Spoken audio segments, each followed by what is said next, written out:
Yesterday, I visited Supreme Court and a thought popped up which compelled me to think about the supremacy of the Supreme Court. So taking that as an idea for today's video, let's understand what makes Supreme Court supreme. In India, we all know that no one is above law. Not the government, not the parliament, not even the Prime Minister. Why? Because at the very top level stands Supreme Court, which acts as a guardian of the constitution and final authority on justice. So exploring that, let's break it down one by one. The first point which I feel is very important, which makes Supreme Court supreme, is Supreme Court is the final interpreter of the constitution. But just saying this statement doesn't give a clear picture of it. So let's understand this statement with the related laws and associated cases with it. The first interpretation made by the Supreme Court was right to privacy from the case K.S. Puttaswamy versus Union of India, where 9-judge bench held that right to privacy as a part of Article 21, which says right to life and personal liberty.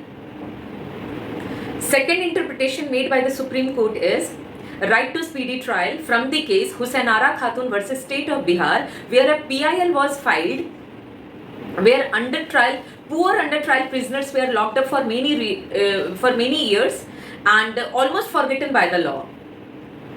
So from this case, right to speedy trial becomes the part of the Article 21. The third interpretation made by the Supreme Court is right to livelihood from the case Olga Tellis versus Mumbai Municipal Corporation. Apologies, then Bombay Municipal Corporation. Another interpretation made by the Supreme Court is right to clean environment. Right to pollution-free environment, be it water or air, becomes the integral part of Article 21 from the case Subhash Kumar versus State of Bihar. Another interpretation made by the Supreme Court is right to free legal aid.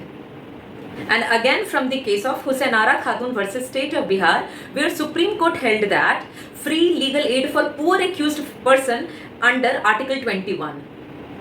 Another interpretation made by the Supreme Court is right to education. From the case Mohini Jain versus State of Karnataka, latter right to education was included as Article 21 after 86th constitutional amendment. Another interpretation made by the Supreme Court was right to die with dignity from the case Common Cause versus Union of India.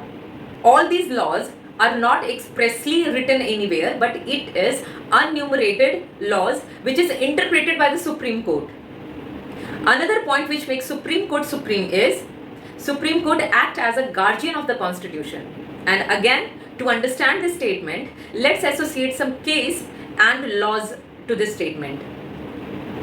Take example of Keshav Nanda Bharti case, where Supreme Court clarified that the fundamental principles like rule of law, separation of power, democracy and fundamental rights cannot be amended by the parliament or by anyone.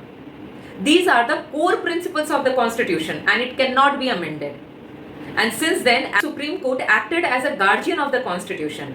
Third point which makes Supreme Court supreme is Supreme Court is the highest court of appeal. To understand this, you go to local court, you lose.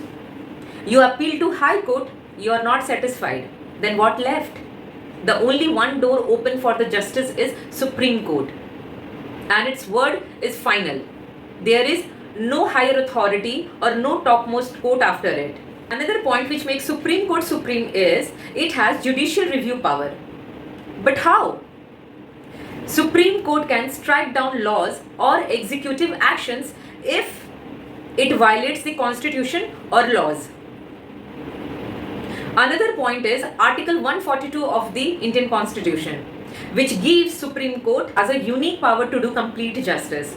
To understand this, if anywhere law is silent, Supreme Court can craft the remedies to ensure fairness. Because of all these reasons, it makes Supreme Court supreme. While making this video, I have learned a lot and I assume same for my audience. Thank you.